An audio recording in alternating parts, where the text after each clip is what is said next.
So I think everybody in the room knows us by now, but just Christy, for your benefit, we'll quickly introduce ourselves. I'm Tracy Smith. I work at Washington Gas in the DC area. So Leonard Casey with Spire Energy. Laura Mooney with the City of Tallahassee. Keith Thomas with Summit Utilities. And I'm Scott Tollison with Municipal Gas Authority of Georgia. So building strong functional relationships with our stakeholders is good for our industry and it's good for our customers. Because the perception of natural gas has a direct impact on policy, it's also very important to build strong relationships in particular with our regulatory commissions. Now I recognize that in this room, some of us work in environments where they have friendlier relationships with our regulators, and some of us, like Lauren and I, work in environments that are much more challenging. But regardless, what we have presented for you today are 5 key areas that you could use to talk to any stakeholder, regulators, policymakers, other people who need to understand how natural gas will play a pivotal role in the coming energy future. And I will start by telling you how natural gas supports what consumers want. So first of all, we know that consumers want natural gas. When we do surveys, our industry learns that they want natural gas as an energy choice for cooking, for space heating, for water heating. We also know that consumers want affordable energy, and natural gas per unit of energy is actually cheaper than electricity. We have statistics from the Department of Energy that tell us that electricity is approximately 3.3 times more expensive than using natural gas for those same functions. So we found a survey that told us that on average, a house that uses natural gas for space heating, water heating, cooking, will save approximately $1,000 per year over using electricity for those same functions. So thirdly, I want to say that consumers want safe, reliable, resilient energy, which some of my colleagues will talk to you a little bit more in a few minutes. But one thing that we learned is that approximately 1 in 50 natural gas customers will experience an outage in a year. In contrast, in the electric distribution systems, approximately there are 1 outage per customer per year. And now I'll turn it over to Keith, who will talk to you about how natural gas supports grid stability.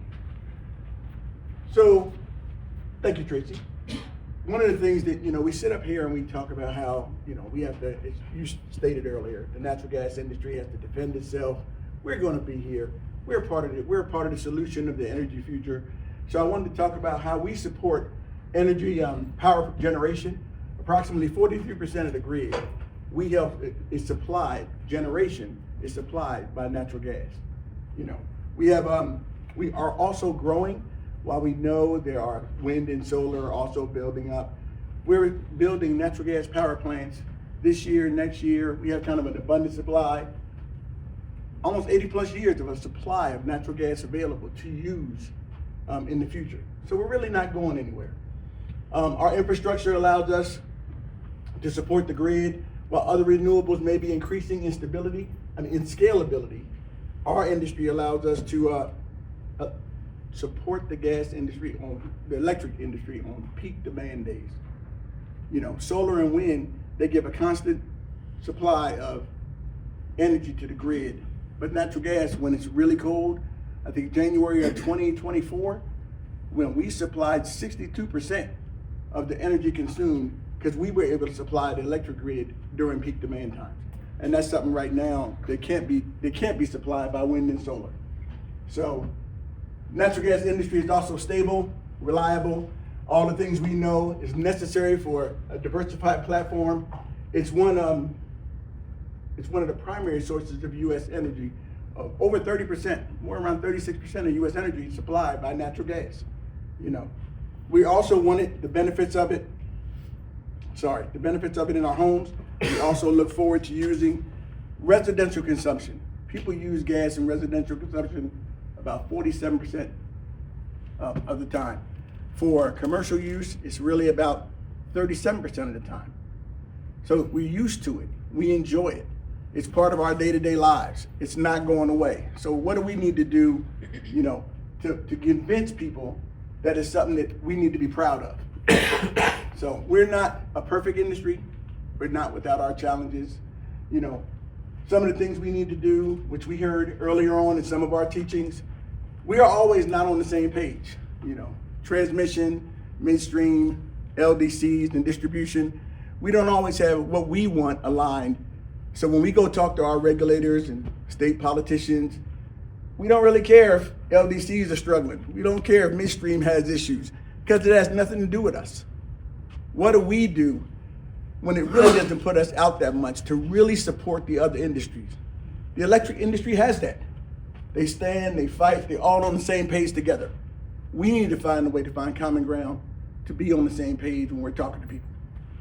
So we also need to work on one of the challenges we have is harmonization of our gas day versus the harmonization of the electric day. They're not on the same page, but sometimes it gives us some struggles.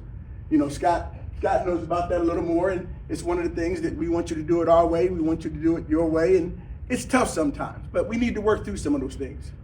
The biggest thing we need to do, we all know somebody. We all have relationships with regulators, state officials. We need to make sure they understand that we're here to stay. We're a viable energy source, and we're really a part of the direct use now and in the future. And Scott's going to talk a little more about that now. Thank you, Keith. If you think about the regulators and the job they have to do, they really have a balancing act between the consumer and how to protect the consumer and how to have viable, profitable, and reliable energy coming from our utilities. So when you think about that from a consumer standpoint, we have something we speak about in the industry called the direct use of natural gas. And you may say, well, what's that? Well, it's using the energy, natural gas, at the source, at the site of the appliance. And you can see from our bottom right graph here, is you see some people in the energy business will say, well, my water heater doesn't have any emissions. Well, sure, if you only consider the site argument, but if you take the full fuel cycle, that electricity came from somewhere. You had to use an energy, destroy an energy to create electricity. And so that's what this bottom right graph is showing. We put coal in here because that's the old time we want to say, people that drive electric vehicles may say, I have an emissions-free vehicle. Well, it really should be EEV. It should be emissions elsewhere vehicle, not an electric vehicle. Your emissions are elsewhere because Keith demonstrated that over 40% of our electric grid is driven by natural gas. So those are natural gas vehicles. And so we need to make sure regulators know that. And if you think about it from the consumer standpoint, if you take a water heater in a home, if a consumer is using natural gas to heat their water, they're saving about 75% over a comparable water heating in their home. So these things are making a big difference in our economy. And oh, by the way, the emission story is much better too. If you consider the source versus site calculation, which our top graph shows, we're taking natural gas, generating electricity in a central plant, transmitting it to the end use to move the electric water heater. The emission story works out for the natural gas direct use as well. About 55% less emissions are generated by using a natural gas water heater in your home versus an electric water heater. So we think these are good stories that regulators need to see and need to hear more often when they talk about, let's go to this electrification movement. One other point on the direct use of natural gas and having natural gas in homes is these homes are more resilient. If you have two energy sources coming into your home and your power goes out, Tracy mentioned the outage stats. We only have 1 in 650 outages per year in the natural gas industry. You're likely to experience a power outage in your home at least once a year. So we would like to keep both energy sources in the home. If you have cooking, maybe your water heater still works. And if you have a backup generator, how good would that be if your power went out? So I want to make sure regulators know that the direct use of natural gas is a very important part of our overall energy infrastructure. And with that, I'm going to hand it over to Lauren, let her talk about the emissions and climate aspect. Thank you, Scott. So today I want to discuss 4 key points to support the statement. Natural gas is essential to meeting climate goals. Number 1, when comparing natural gas to other fossil fuels, particularly coal and oil and electricity generation, natural gas is the cleaner option. Fossil fuels have driven technological, economic, and industrial progress but they also produce CO2 emissions. The U.S. is the largest consumer of fossil fuels per capita. And while we commonly lump coal, oil, and gas together, it's crucial to recognize the environmental impacts of these fuels differ significantly. Oil and gas are much more carbon intensive than natural gas, so it's important to prioritize using natural gas instead of coal for electricity generation. And this is a key strategy until or if renewables are scalable, reliable, and affordable enough to meet the world's growing energy demands. Until then, continuing to convert coal-fired plants to natural gas or upgrading gas turbines can significantly reduce emissions, and these measures are essential. Number 2, carbon capture and storage technology, or CCS, is promising. This technology is vital for reducing CO2 emissions from industries that are difficult to decarbonize, like cement, steel, and power generation. And it's already being used globally. There are around 40 projects that are currently capturing 40 million metric tons of CO2 on an annual basis. And one of the most notable projects that we could use an example, and notable because it was the first, is the Boundary Dam in Canada. And it was the first project to capture CO2 from a coal-fired plant and capture and store it beneath in a geologic formation. So CCS technology, it can be a crucial tool in reducing emissions from fossil-fired generation. The third is RNG, renewable natural gas. It's another important solution that we all need to consider. RNG is biogas that's been upgraded through purification and through contaminant scrubbing. It replaces geologic gas, and it can be sourced from landfills, livestock farms, and food production facilities. And as of 2024, there are 200 production projects in the U.S., and those are just continuing to grow. We know that RNG could account for up to 10% of U.S. natural gas consumption by 2030, and it can also be used to generate electricity, fuel vehicles, and in those hard to decarbonize sectors like cement and steel. The RNG projects, they capture methane that otherwise would be released to atmosphere, so that reduces overall emissions.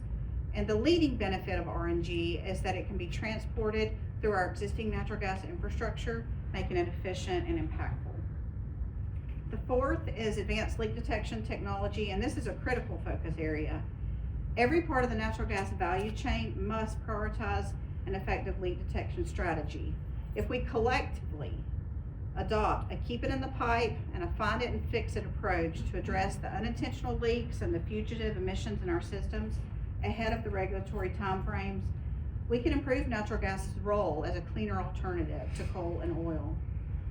And this approach reduces emissions and strengthens our reputation as those responsible energy stewards, and we can further influence public support, policy, and investment decisions. And so to close this section of the capstone, natural gas is essential in achieving climate goals, especially as we transition toward cleaner, renewable sources. So if we collectively improve infrastructure, adopt those technologies like CCS and RNG, and we focus on leak detection and repair, we can reduce emissions and move toward a sustainable energy future for natural gas. And now my colleague Leonard is going to discuss the role of natural gas in a strong economy. Thank you, Laura. So obviously we want to support our economy. We want to support what our customers want. We want to support the electric grid. There's a lot of things we want to support. In order to do that, we need a strong workforce, right? We gotta have that. So how do we develop a strong workforce? The one thing that I think is key in doing that is having an effective communication plan with our regulators so that their regulatory environment aligns with our workforce needs. So that has to be number one. We have to engage in those conversations. And engaging in those conversations does a couple of things for us. One, it creates a pipeline of work with skilled workforce that has a background in STEM and technical skills that support our industry. By doing that and aligning the framework there and what our workforce needs, we create a pipeline of continuous workers that can be there to support all of our energy needs and support our climate goals, our customer goals, and our electric goals. So we have to do that. So there's a 4-part plan.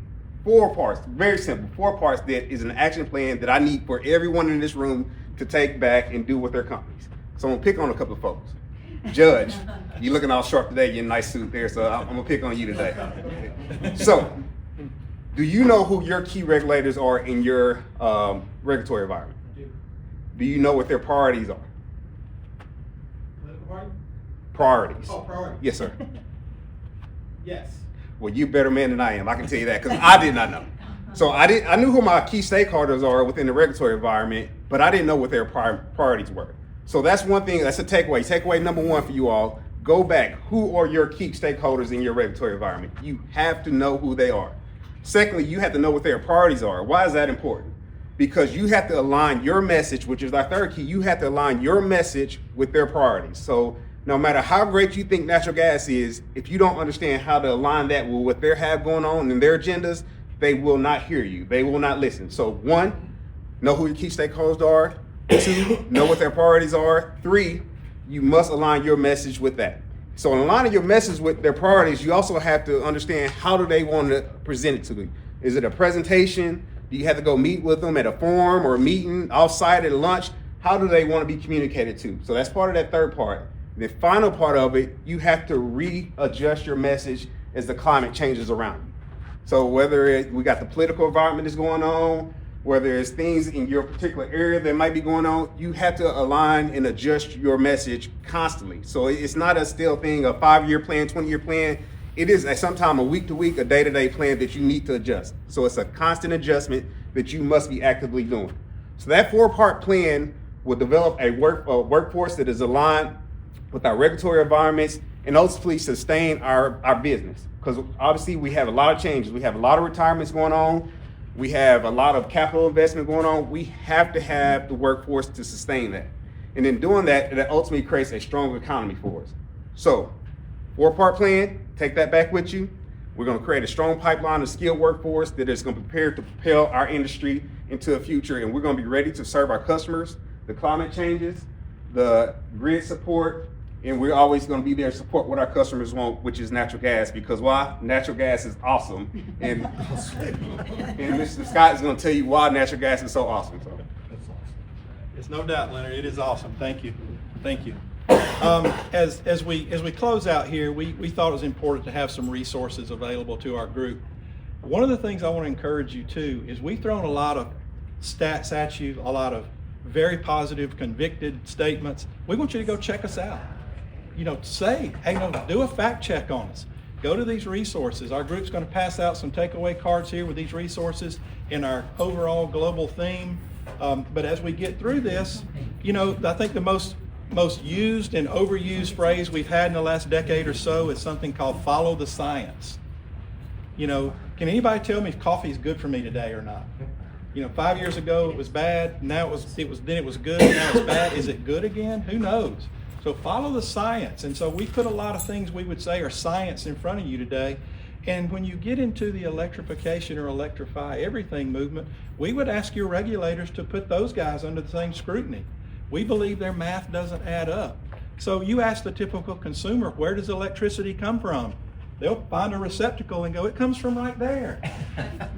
We know better. We know it comes from, having a generation system, very robust. So if we have a very robust generating system and a strong direct use message, we believe we can overcome some of those. Sure, wind and solar are in our generating stack, but when the chips are down, what shows up? Natural gas. When the weather's bad, what doesn't show up? Wind and solar have to have favorable weather conditions to operate. Natural gas shows up when the weather's bad. We're callable, we're resistant to bad weather, we're affordable, we're abundant, we're there. We've always been there. So consumers need to know that, regulators need to know that. So as we move through this process, and the latest wild card is this IA age that we're entering. So we're going to compete on the world stage on AI. We're going to need a lot more electricity and a lot more natural gas in our system. So how do we compete with China? They think this is the 100-year issue. They don't think this is next month. They're trying to fight this battle at the superpower level. We need to be prepared to make sure we don't lose this culturally. And so we need to make sure that our grid is safe and secure.